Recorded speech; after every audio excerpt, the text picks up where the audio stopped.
Hello and welcome to the Daily Millwall for Tuesday the 21st and Wednesday the 22nd of November 2023. Well, in those days, Millwall news, we have injury returns, apparently. This is from southernnews.co.uk. Matija Sarkic back in contention for Saturday's game against Coventry, while one Millwall defender is touch and go for clash. The goalkeeper's been missing since the first international break in September. Matija Sarkic is back in contention this Saturday for Mill's home game against Coventry City.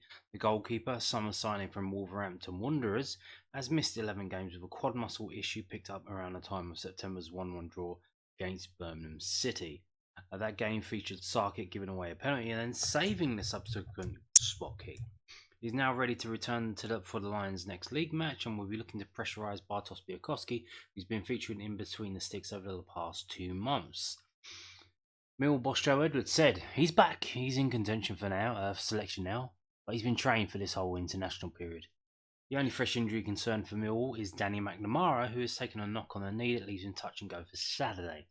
Edwards added, Danny McNamara took a knock to his knee at the end of last week in training. He's back out on the grass rehabbing now, and whether Danny will be involved against Coventry, it's probably touch and go at this stage, but it definitely won't be one that keeps him out for long. Meanwhile, Joe Bryan, who hurt his groin against Blackburn Rovers last month, is expected to be out till Christmas. Other than that, it's only really Joe Bryan from the first team squad, Edwards said. He's on the training pitch, but it's very early stage rehab. Joe will still be a few weeks away. It will probably be in and around Christmas. Whether he'll feature in games or whether he'll be able to get him ready for Christmas itself, I'm not too sure. Duncan Watmore could also be back in the matchday squad after overcoming an injury issue that has kept him out since the 2-2 draw with Hull City. And there you go, that is it. There was a very noticeable improvement in Bart's goalkeeping. And I did make the suggestion that he probably knows that the other guy's nearly coming back because he's probably seen him around in training. In the gym or whatever, in the rehab, so he must know, like, oh, this guy's gonna come back. I need to up my game to keep him out. So that does seem to be the case. Now, who goes in goal on Saturday? I don't know. That's a job for the head coach, isn't it? Do you stick with Bart until he makes a mistake, or do you bring the new guy right back? I don't know. Now, we have news of how much money was raised by Millwall fans for the Royal British Legion, and that sum is £24,000, over £24,000. And we're going to have to try and reload this because it didn't load. Okay, sweet. The Lions Remembrance Day fixture against Southampton and see Millwall fans raise an incredible £24,662.53 for the Royal British Legion. As shown year after year, supporters have again exemplified their amazing generosity by gathering in their numbers to purchase poppies, bespoke poppy badges, and to donate funds. A pre-match ceremony saw a bugler play the last post, where the teams were also led out onto the pitch by 3 flanking wreath-carrying service personnel. Each year, the club auctions off match-worn shirts featuring a poppy to raise further funds for the Royal British Legion. 21 shirts were available, including a limited edition poppy frame showcasing a Mill poppy shirt. The bidding closed on Sunday the 19th of November at 2 p.m, with the auction raising an amazing total of £9,500.80, topping last year's result of £7,743. This is the 3rd consecutive year Lions fans have raised over £20,000 for the Royal British Legion. Donations allow for expert advice and guidance to be provided, as well as recovery and rehabilitation initiatives to help armed forces personnel transition back into civilian life. The club would like to thank all Lions and Southampton supporters for their immense generosity. A special thank you also goes to Mel Bingham, who expertly oversees the fundraising each year. Not bad, eh? Not bad. So, there you go. Now, moving on to this. It wouldn't be a Millwall video without an interview with Joe Edwards. I wonder if we'll find out what he has for breakfast in this interview. I don't know. This is from the southernnews.co.uk. Very engaged, very enthusiastic. Joe Edwards assesses Mill's team after getting a full week of training under his belt with the new squad. The international break has given the 37-year-old head coach a chance to get his feet under the desk at Calmont Road. Joe Edwards said he has been impressed with Mill's enthusiastic and engaged squad after getting a chance to view them at close quarters in training. While the international break has delayed the Lions an immediate chance to build on their 4-0 win at Sheffield Wednesday, it has allowed the new head coach time to integrate with the players who haven't left for national duty. The 37-year-old likes the work ethic he has seen so far and enjoyed getting a chance to get to know the players. He told the News at Den, "Hey, I've just realised something. If he's 37 years old, he's younger than Bar, isn't he? Younger than me. That's why I'm a bit salty towards him, probably." He told News at Den, "We spoke after the Sheffield Wednesday game, and when you get a result like that, in some ways, you probably want another game to quickly follow and build momentum.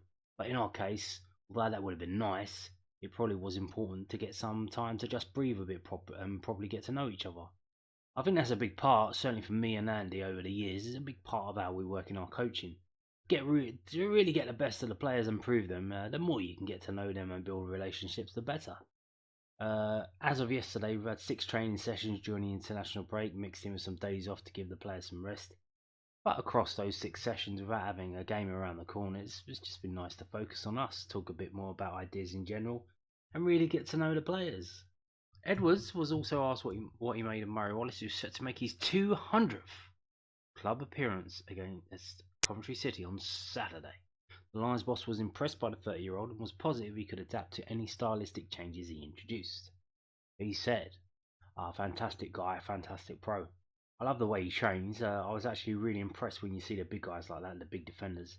Sometimes you can have question marks about how comfortable they're going to be on the ball under pressure and in tight spaces, because typically that's not what defenders are there for, particularly the big guys. I've been really impressed with Murray and the first signs we've had in training. We've done lots of focus on in possession work, where the situations we recreate on the training pitch are very quick and very tight. And Murray's been comfortable, and so far I've really enjoyed working with him." And that was it. There you go. So Murray Wallace is the teacher's pet. Again, here we go again. This time from londonnewsonline.co.uk, the South London Press's online website, and they use the same photo. Isn't that funny? Isn't that funny, Daddy? Mixed bag. Millwall boss Joe Edwards on latest international break and balancing act involved. Joe Edwards has described the latest international break as a mixed bag for the Millwall players who were away on international duty. The Lions' new head coach had one match in charge of the South London club, a 4-0 win at Sheffield Wednesday before the championship shut down while the latest round of international fixtures were played. Millwall had senior pros in George Savile and Tom Bradshaw away with Northern Ireland and Wales respectively. I will mention, obviously, I told you how they played. George Savile played. He started one game, played the whole game. He captained. Oh, that was his 50th appearance. The next game, he started and came off. Tom Bradshaw was an unused substitute in both games. And prospects like Adomo Maku and Romain Esse also selected. Edwards had been the England under-20 head coach for a short spell before taking the Lions job. "It's funny, I've seen it from both ends," he told the South London Press. "When you go away and you're part of the international teams, being from a club background before that, you're very aware that clubs have certain players that come away and they like to be limited in the minutes they play because they're key players or they have tough schedules at their clubs. You don't necessarily want them coming back from breaks even more fatigued and tired. Then you have the flip of that, that it comes in good periods where players can go and keep getting more games. If you look at 2 of our young players at the moment, Doma and Romain Esse, they're 2 boys that are very much part of what we're doing here, but haven't got to that point yet, senior level, where they start and play regular football and put big lots of minutes together. When the break come after Sheffield Wednesday, you know that Idoma is going to go away and keep playing games. Romain has got the game time. That can be really useful. In Romain's case, I've spoken to the England staff while he's there to make sure we're on top of what minutes he is playing. But then in between that, if for example the first game he didn't start, and then what is he doing in between to make sure that he keeps building? It's that fine balance, players can come back from international break and be tired off the back of a busy camp, or they can actually go and de-train a little bit, where when you're with the national team, you don't train that hard. The focus is all around the games. There are a lot of prep sessions and recovery sessions. We've got a mixed bag of like someone like George Sav who's gone and played 2 games. No, I just told you that. So we need to look after Sav once he's back. But the likes of Romain and the Dome, it's good for them to play. Tom Bradshaw didn't play the first game. He didn't play the second either, which for us wasn't the worst thing, even though I'm sure Tom would love to go and play a part. But he's one who's been playing a lot here, and he works his socks off when he does play. We do our best to stay in touch with the national teams as to how we can best manage them to come back in the best shape possible. Imaku scored and assisted in Ireland's 3-2 defeat to Norway and then played the full 90 minutes as they drew 2-2 with Italy. When you're a young player trying to break in and you get a regular spot in a team, and then one of the difficult things is you never really build up any rhythm or momentum, said Edwards. So it's nice when these stoppages come and he has somewhere to go. It's at a younger age group level, so he probably feels a bit of a bigger player in that team. And purely from a confidence point of view, when you're an attacking player, then goals and assists are what you're all about. To keep topping up on that is hopefully a positive and gives him something to build on when he gets back. Indeed, indeed, indeed. I missed that one. I missed the 2-2 of Italy. I've got to check that up. But I do have the match report from this game here.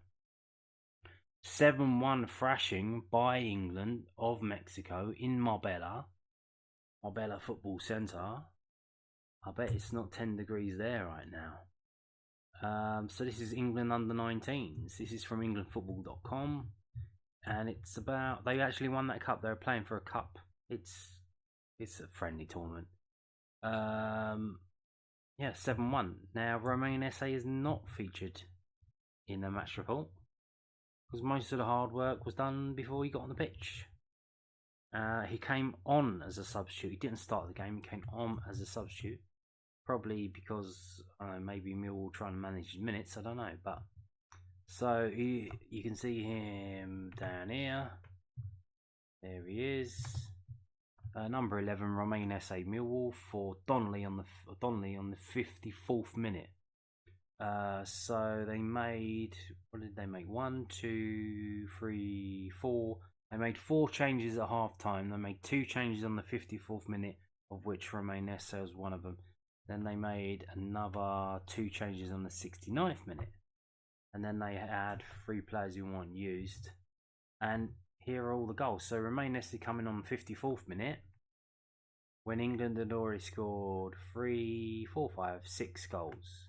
So it was already, England had already scored 6. I think this was just like, just to see the game out.